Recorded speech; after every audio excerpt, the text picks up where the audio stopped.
Is burnout something that you have suffered with over the years? Perhaps you've not even known that it was burnout. I know that it's something that I have dealt with definitely throughout my adult life.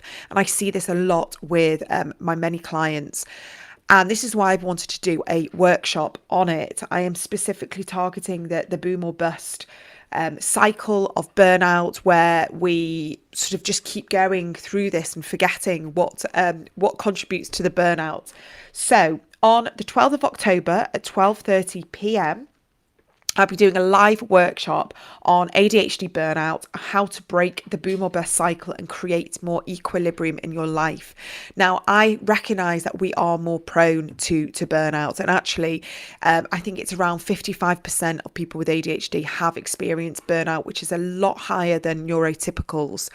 This is lots of different traits of ours, that we procrastinate, then we work very quickly to a deadline. We have a lot going on in our head, so we constantly wanting to create more. We're perfectionists, and we just never feel like what we've done is enough. But also there's a lack of trust there. There's a lot of self-doubt. So we're constantly checking and rechecking, which is really stressful on our nervous system.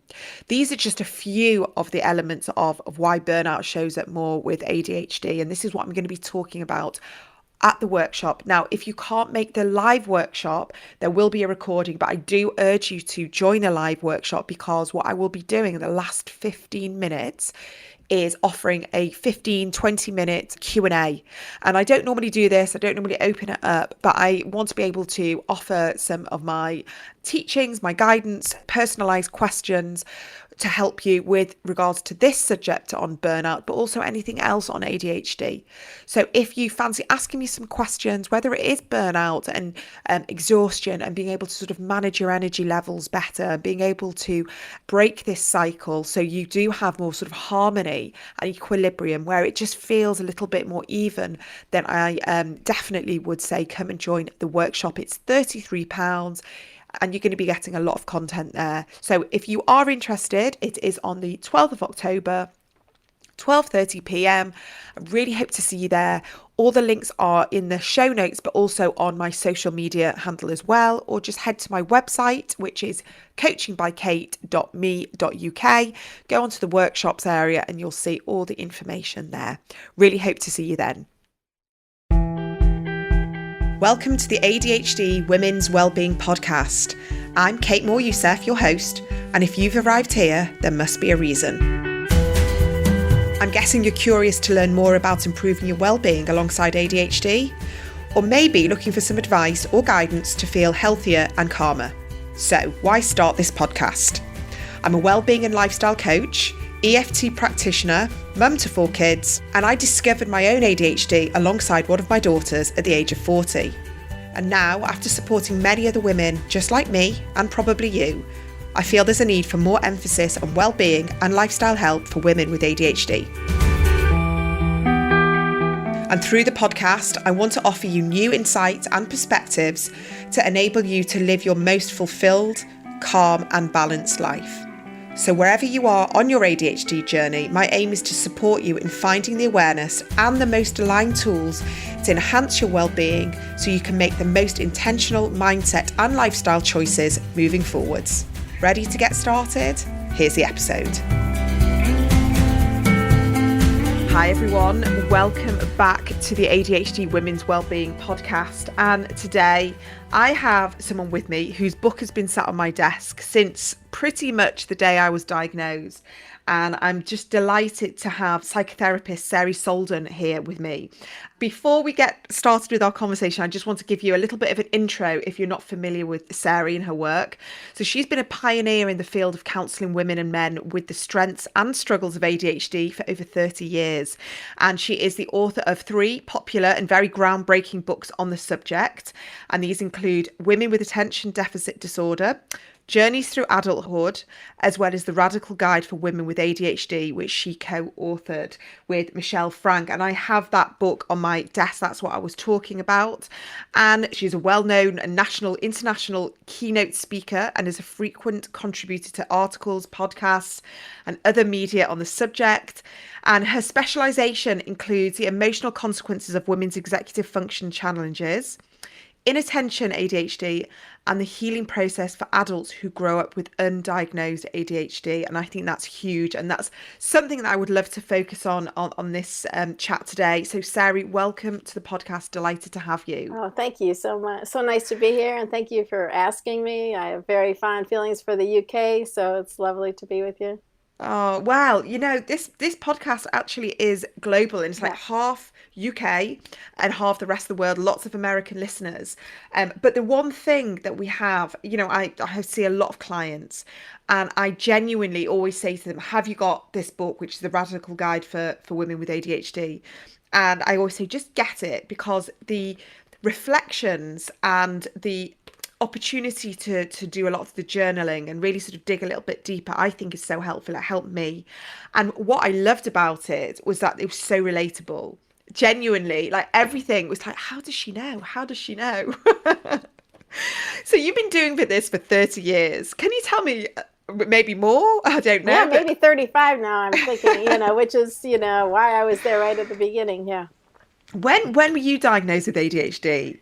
Well, I mean, I sort of understood this in around early 90s is when we understood that adults could have ADHD, continue to have ADHD, and then even moreover, that you never had to have hyperactivity to have these struggles with executive function. So that was all in the early 90s is when I became diagnosed through my work and working in the field. I started to read a lot and understood and went out and got diagnosed and went on medication. But so that was in the very early 90s. So you must have been there must have been few and far between women who were getting diagnosed, later on in life, who were understanding how ADHD shows up. Because, if I think about it, it just feels like only relatively recently that women are recognizing ADHD in themselves.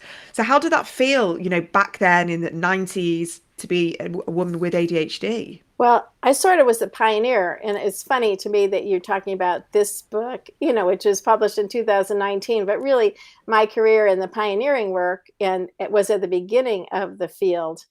Uh, and the first book, Women with ADHD, was published in 1995. So there's a longer scope. And the women then said the same thing. How did you know this? Did you follow me around? How did you know what my life is like? Because now, even though you think a lot of women aren't still getting diagnosed, nobody was getting diagnosed. So it was a complete revelation. And the reason why my book took off and why this field grew was because, believe it or not, it was the beginning of the internet. So it was the beginning of women started for the first time talking to each other. And it was the beginning of conferences for adults. Before that, it was just children and academics talking to parents. And so women sort of pushed their way into this field and adults. And there was actually, pushback for that. What do you mean women are going to define their own experiences? So we've come a long way.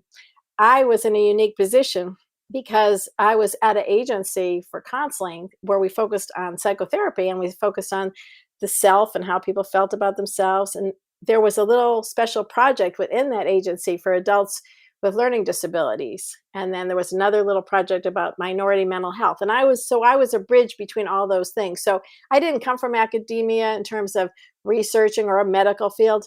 I was always interested in the effect of the self on these kind of chronic difficulties.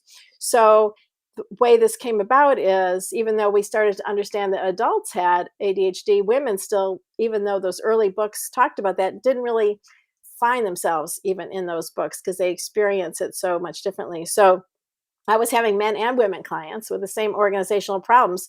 But what I started noticing was that women had such shame about their organizational problems and these internalized expectations about what it means to have, these kind of difficulties when you're the one in charge of all the children and coordinating logistics, all the things that have to do with executive function. And so that's where that collision between executive function and one's self-image came in, causing the shame and these reactions. So men, they had the same problems, but they had people helping them, or they didn't identify so much with that. It didn't affect their core sense of self.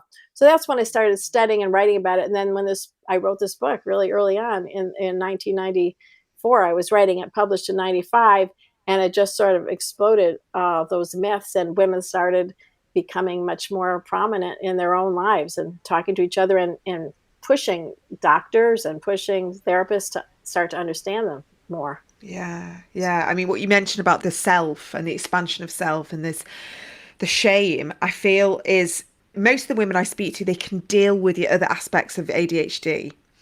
And then it's the layers and the layers of the compounding that they struggle so much with. Right. And I think that's why my books have hit so much. And why in this radical guide, we talk about the process of needing to untangle your chronic brain difficulties and those executive functions from your core sense of self. Because when you're not diagnosed over all these years, they sort of conflated and your difficulties become who you are. And it takes a really long time to unravel those complex layers that I talk about in all my books. There's these layers. And unfortunately, most up till now in the field, a lot of the focus has been on strategies, getting over your ADHD, getting fixed, moving on with your life. And that doesn't work with people who've been so wounded by their difficulties or differences and really narrowly view themselves in a way that takes a long time to expand into an accurate, healthy, whole view of themselves. Yeah, exactly. It's the unraveling, isn't it? If of just having the awareness that they're not wrong, they're not bad, they're not, people that have got lots of flaws, they have are just discovering something different and new about themselves that they didn't understand. And so I have a lot of women who come to me who are newly diagnosed, who are so grateful to have had that diagnosis, but then it's like, oh my goodness, there's so many layers that they want to uncover and unravel and actually kind of take a bit of a deep dive into who they are. And I know that in your books that you talk about authenticity and you really hone in on that because I mean, again, it was just like bang on the money because I didn't know who I was before I was diagnosed with ADHD. I didn't want to show up. I didn't want to use my voice. I think I've spoken about this before on the podcast. I used to blush incessantly, in like literally, I would just like turn bright red at the thought of having to speak in public, having to, say anything that was authentic because I didn't trust myself. And since I've been diagnosed with ADHD, 100%, I can't remember the last time I properly, went crimson. And it was just that acceptance. It's like, oh, okay, finally, there's an authentic being inside of me that can speak her truth and can, use her voice for action and for good. And, the fact that I've sort of stepped into this role with the podcast. So it's given me a huge amount of confidence to know that there's a reason why my brain has been wired the way it is. And it's allowed me to step into more visibility, which Well, is what you that's talk the about. whole goal for most women, and you've done it fairly rapidly. But because everybody starts in a different place, for many women it takes a very long time, and it takes somebody to be able to see you often. Well, to understand, to have a diagnosis, but then to not pathologize that or not look at you as limited then or not try to get you over it, to really see you, stay with you, help you uncover those layers, help you step into yourself. That's why in this book we focus not so much on the ADHD, because I tell people, like you just said, if at the end of the day you're just left with dealing with ADHD, you can do that. That's not you. So it's much harder to move toward yourself, your life, find something compelling and meaningful to like you said, most women are embarrassed, they're backing away from other people, they're retreating, they're hiding, they're masking, and it takes a lot of support and time to move slowly toward that edge of that comfort zone, to try out new things, to feel entitled to claim some space in your own life, to have a voice. So I work a lot with people with that. And then the ADHD is chronic and something to use medication for or coaching for or strategies for, but that is not the whole battle at all. You've got to separate that and have a life. You have to have a fulfilling life and and learn to be more authentic, and instead of pretending and trying to please everybody and being embarrassed about fear of people discovering the terrible truth about you. Yeah, exactly. I mean, it's an exhausting way to live, isn't Yeah, it? exactly. And I, I've spoken to women who are only just discovering it in their 60s and 70s, and my heart goes out to them. Just the thought of, not being authentic and having to hide and mask and pretend, and they're constantly going from burnout to exhaustion to depression, and then they have the answers. And then there's that essence of grief. It's just like my whole life, I didn't know what was wrong with me. I didn't know why I had to sort of kept, what you said, retreating. I'm interested to know. I mean, there's a narrative now, we're in 2022. Female empowerment is there. We're still sadly nowhere near to where we should be. But, we're growing up with new generations of women who are stepping into their power, who are using their voice, who aren't afraid to be different. Slowly, it's a very slow shift. But I'm just interested to know, when you came out, in the mid-90s with a book about this and talking about women with ADHD and exactly what you're saying now, what was the reaction? What were Oh, people saying? Were there naysayers? the men, the The men. academics, the status quo, there was a huge pushback.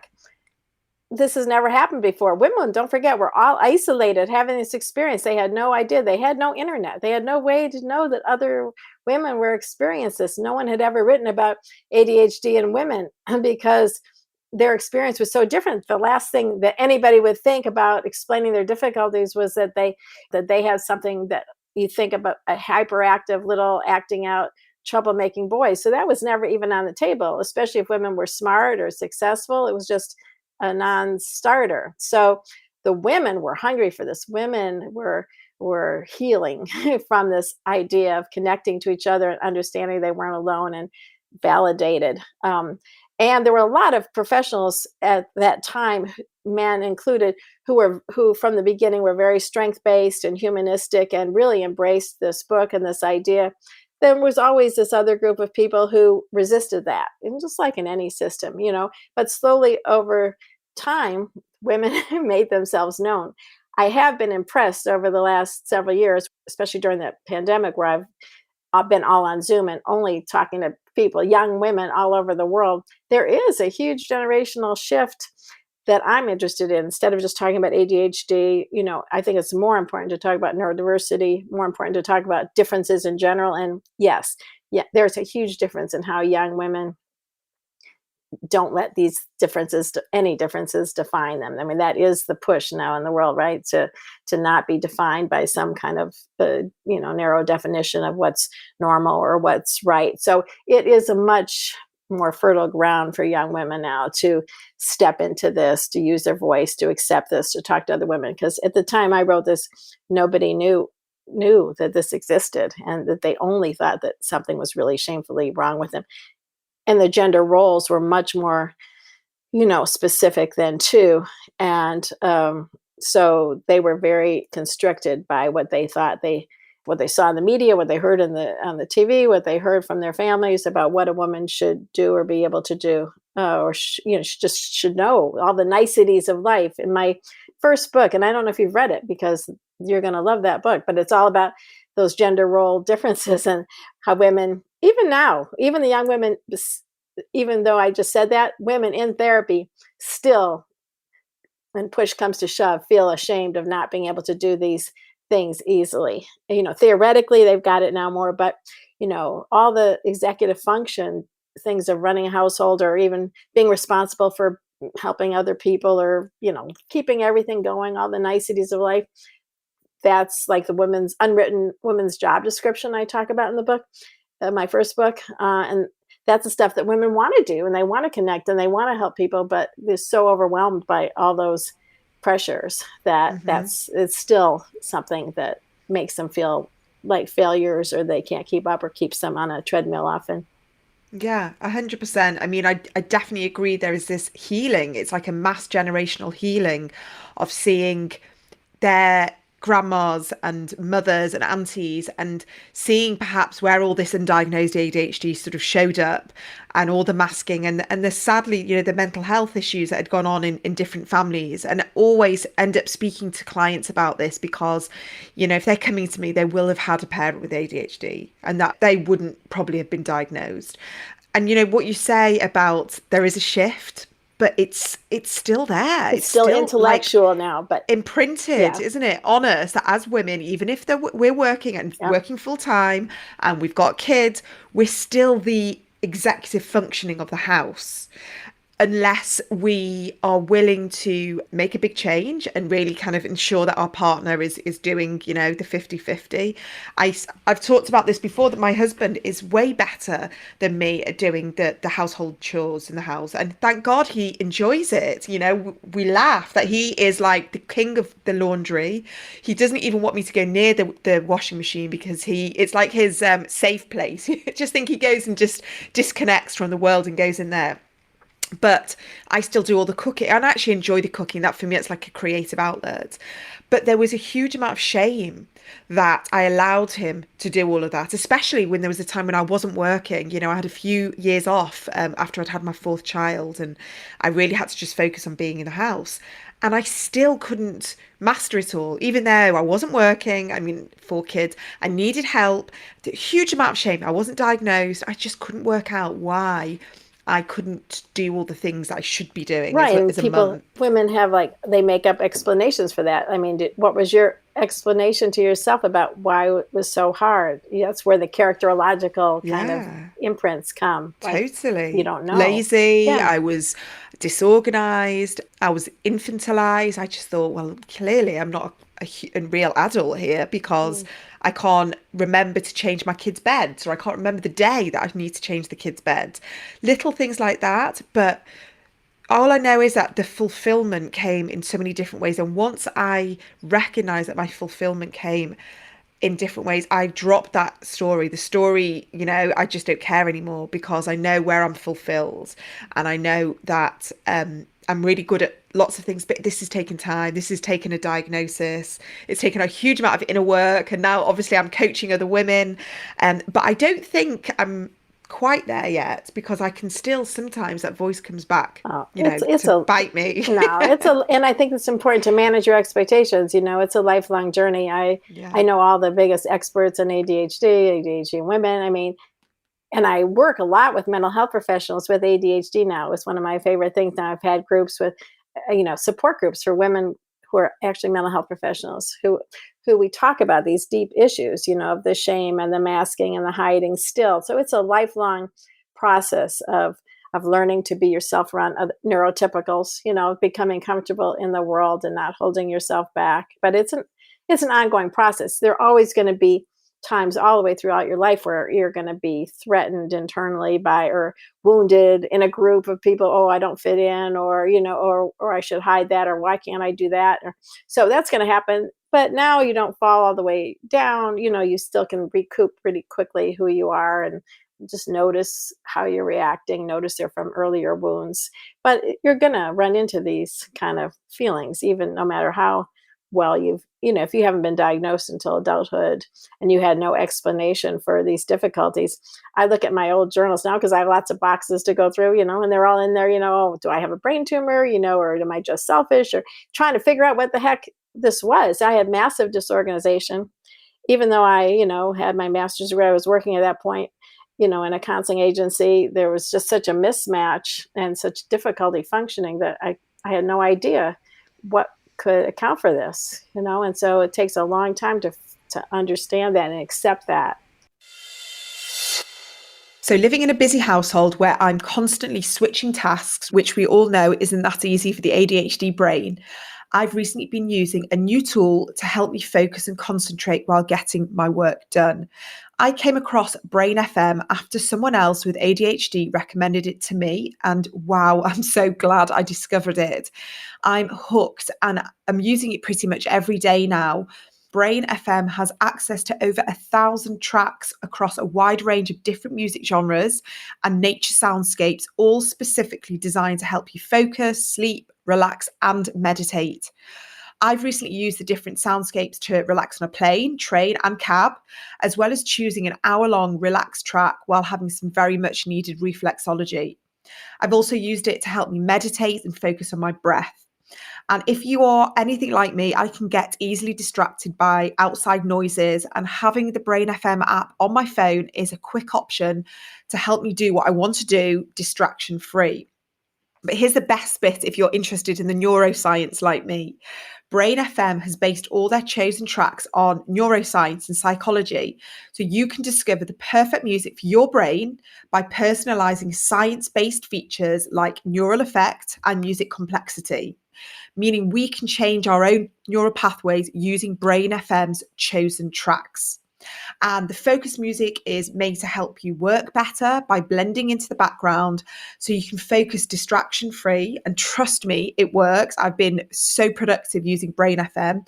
And this is all the while stimulating the brain with gentle rhythmic pulses in the music that support sustained attention. Now, if this is something that you feel that you need in your life, and trust me, I would not be promoting it if I didn't think it was worthwhile, I've got a discount code for you.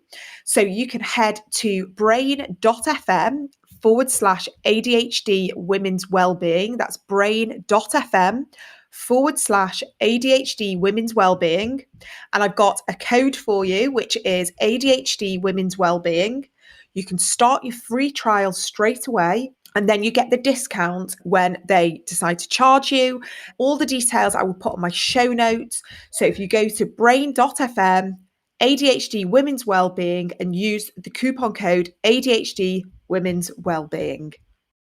So how did your diagnosis come about then? So you were already working in this field, in the counselling field. You're already kind of mental health. Yes. But then like I said, luckily I got to work in the office within a counseling field. The only place in the country really was for adults with learning disabilities in a counseling situation. So it wasn't an academic setting or educational setting. So it was just lucky that I was counseling these people. Oh, so they put me through a series of tests, not ADD tests, but more learning disability tests. And that was the first time I had experienced anything like, I realized what an incredible difficulty I had with short-term memory. They would show me these nonsense kind of pictures of robots, and then they'd go back and ask me their names again, and there was no context. I realized then that most of my life I've been coping and using context and all sorts of techniques that when I was tested and wasn't able to do that, I couldn't do it. So that was the first time I realized, wow, I got some real things here. But there were lots of books in the room about learning disabilities, and I would spend my time in between clients looking in the index for disorganization, trying to find it. And, and they would talk about it in some of the books for learning disabilities, and I would have to piece it together. But it wasn't really till a couple books came out in the early 90s, Driven to Distraction, but then also by two women. You mean I'm not lazy, stupid, or crazy?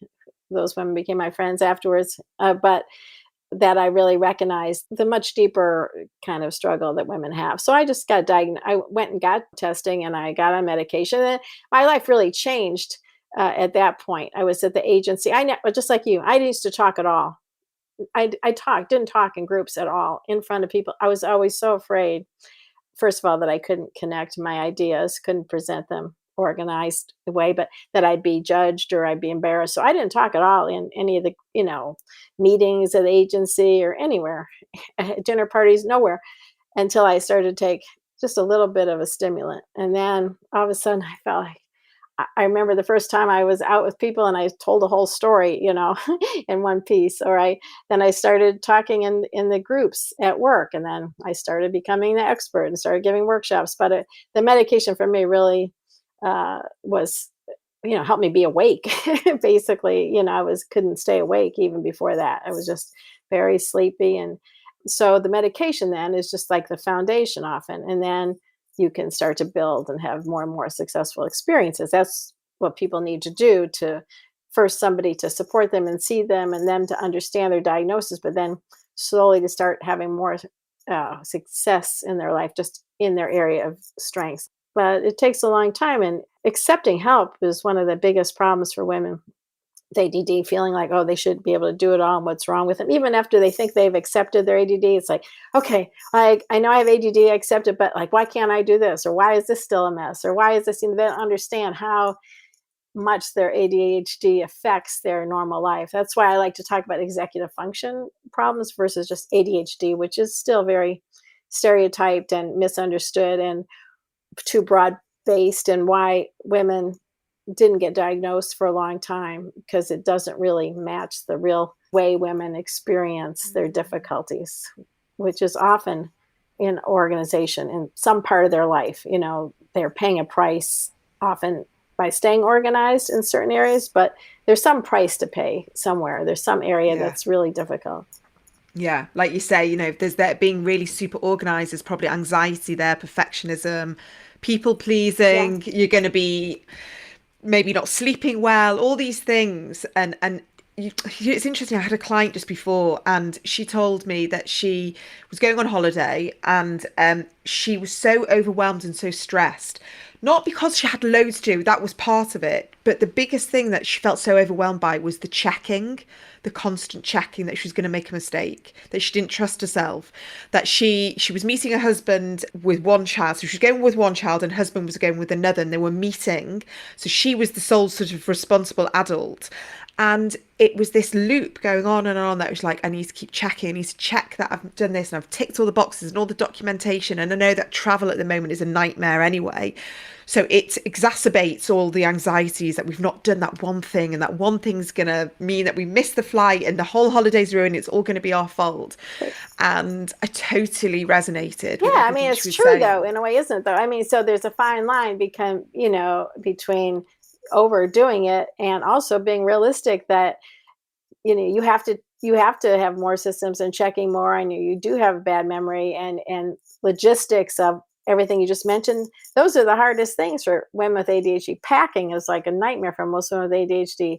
It's so much your working memory and thinking ahead and and then putting it all together. It's usually a really all night thing for many of my clients but then logistics. So it's easy to think, oh, I'm not mature, but really to be able to do these logistics, it is something that takes a lot more energy and a lot more checking, a lot more systems. So it's what's primary, what's part of this ADD, and what's a reaction to it is always hard to separate out, because it is actually more difficult. And why I talk about radical acceptance, that concept of radical acceptance is, and what I'm interested in is just everybody who has chronic conditions, and we all have we all have adversity, we all have difficult things that happen to us. So radical acceptance, would say that we all have pain, just like ADHD is painful and difficult, but we don't want to add to the pains, suffering. That's the difference. So, everybody's got pain.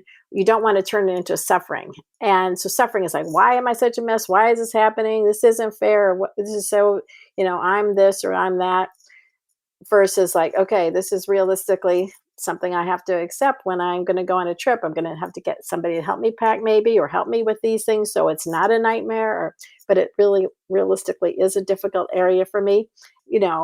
You can let these feelings arise, but don't try to push away the fact that this is difficult. And when you accept it like that, it's really relaxing. Just so, yeah, I wish it wasn't true, but it is true that I have this difficult brain to manage. So this idea of radical acceptance, really, I had a breakthrough, maybe even like, I don't know, maybe it was 10 years ago, actually, where instead of the clutter and all the junk around me, started just constantly like entangled me and made me hard to separate out from that. I just saw it as walking alongside of all that at some point, separating from it and not letting it engulf me. And just, I think if you can think of it as not fighting against it so much and just walking alongside of it and accepting it, and it doesn't have to cloud your vision so much. It's so accepting a little bit more chaos in your life or difficulty is sort of a weird thing to say, but it's true. So instead of this idea of, most women will come in and say they want to get fixed in some way or another. They want to get fixed. They want to get over this. And as Michelle and I talk about in the book, only dogs and furniture need to get fixed, And that's what a lot of professionals will collude with, that idea of, okay, sort of infantilizing people. What do you need to do this? And blah, blah, blah. It's as if, like in the book, we say, oh, wow, gee, why didn't I think of that? All the suggestions are so underestimating and non-understanding of the level of difficulty. So you don't want to, as a professional, underestimate the difficulty or underestimate the strength. This is the way I see wholeness. But instead, none of those are really you, to recognize the strength and the difficulty, but to really focus on that core person, who you are, and develop that more.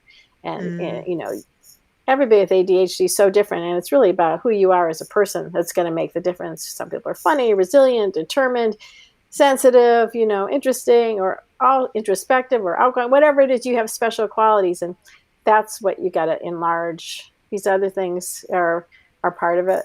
Because Yeah. otherwise, what used to happen is people go, okay, I had a good day, I had a bad day, a good hour, bad hour. And that's very flip floppy, you know? I mean, you have difficulties and you have strengths, and none of them are who you are.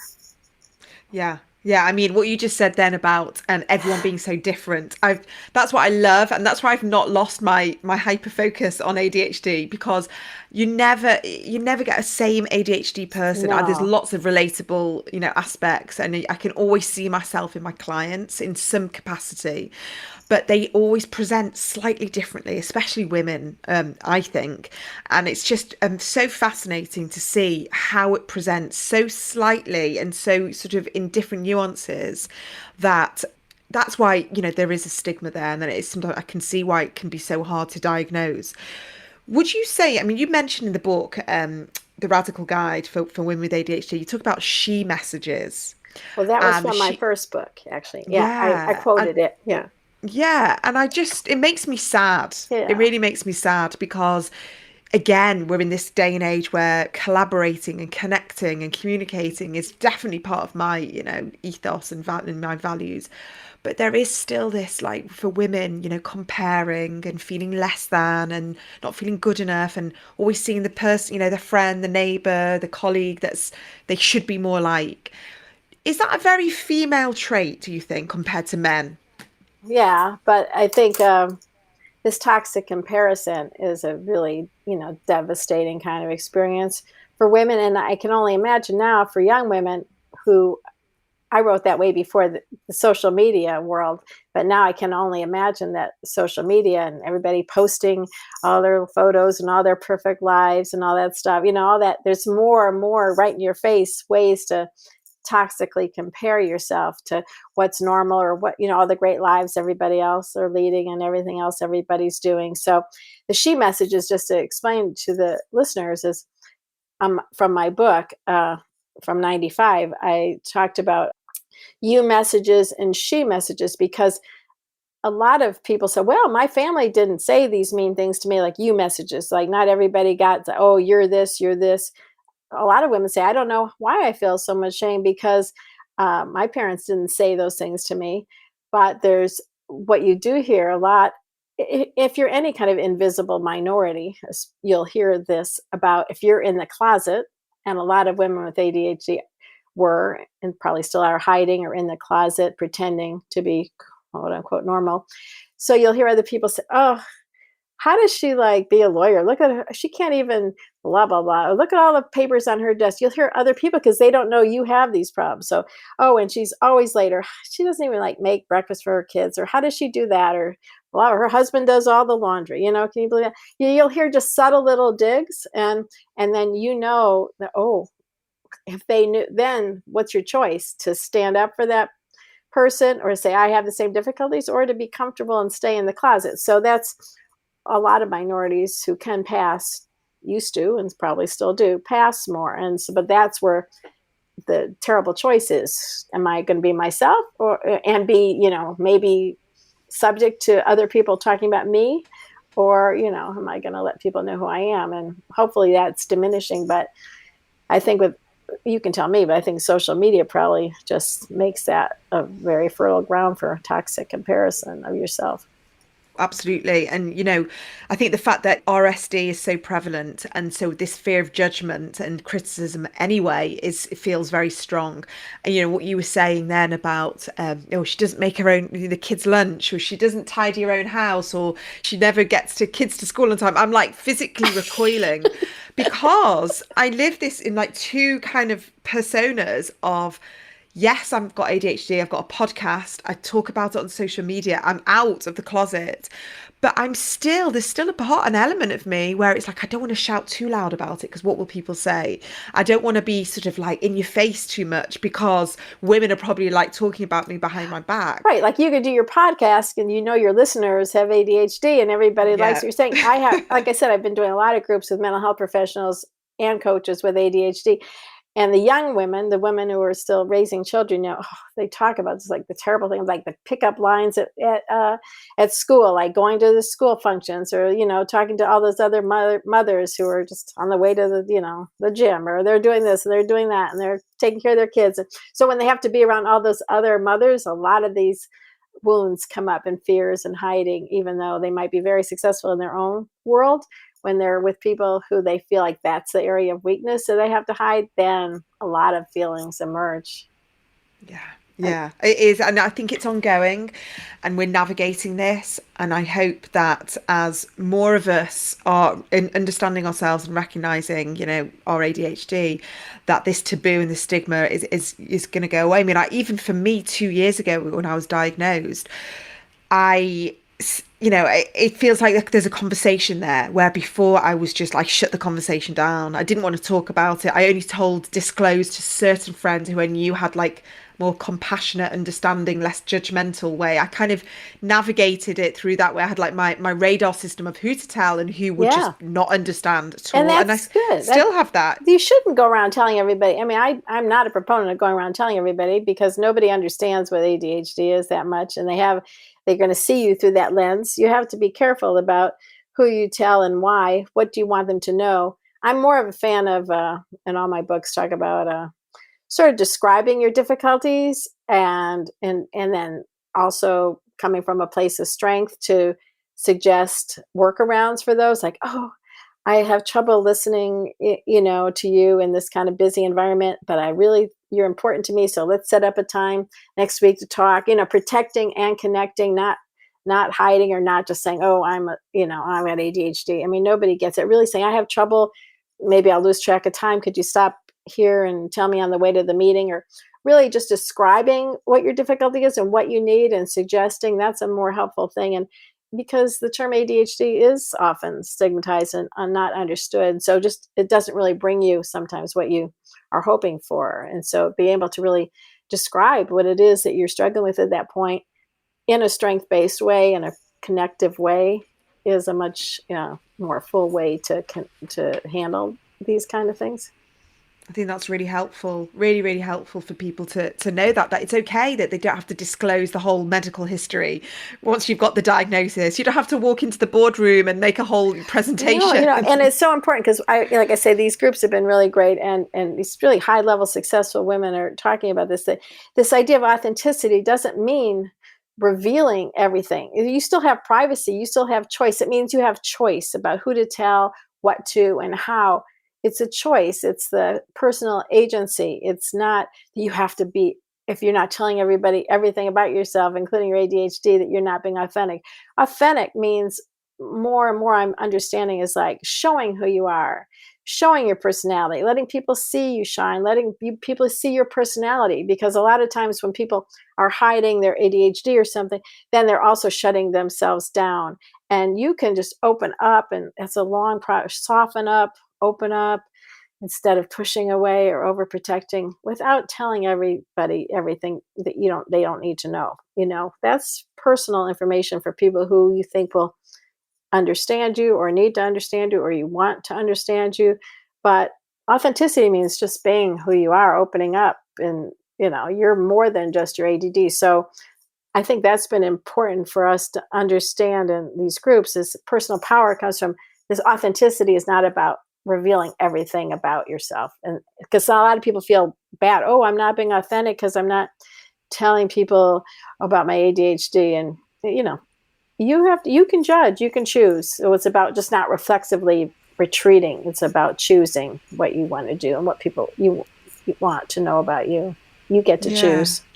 Yeah, because this diagnosis, like you say, I see it as like reclaiming our power and being able to work from a place of self-leadership and self-trust, and honoring that authentic side of us. You know what? Yes, we may be doing it to get more accommodations at work if we need that.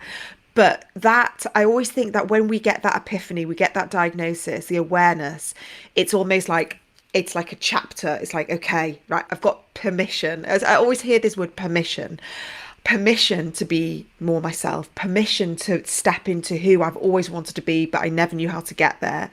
And that's what the most powerful thing is. And that's why I've been so excited to speak to you, because your book does that very much so. It's a gentle path. But let's talk a little bit about this new project, which is sort of an older book, but you've updated it and you've got it in a audio book as well. Tell me a little bit about the process of correcting and updating this book. Yeah, well, it's just interesting, so like I said before, if you haven't read this book, this is like the thing to read first. Like, this is the first book that everybody reads and earmarked and really changed people's lives, women with ADHD. So it was reprinted or revised in 2005. But I would start with this. This other one also was for women that you're talking about. But in between, in 2002, I wrote this book called Journeys Through Adulthood. And the subtitle is Discover a New Sense of Identity and Meaning While Living with ADHD. And it's funny, the language was different then maybe, or the references weren't available like they are now because it was so early on. But the message, I realized, was continuous through this whole process. As a therapist, what I saw was this need for a much more deeper understanding of the internal journey that adults go through way after diagnosis and treatment.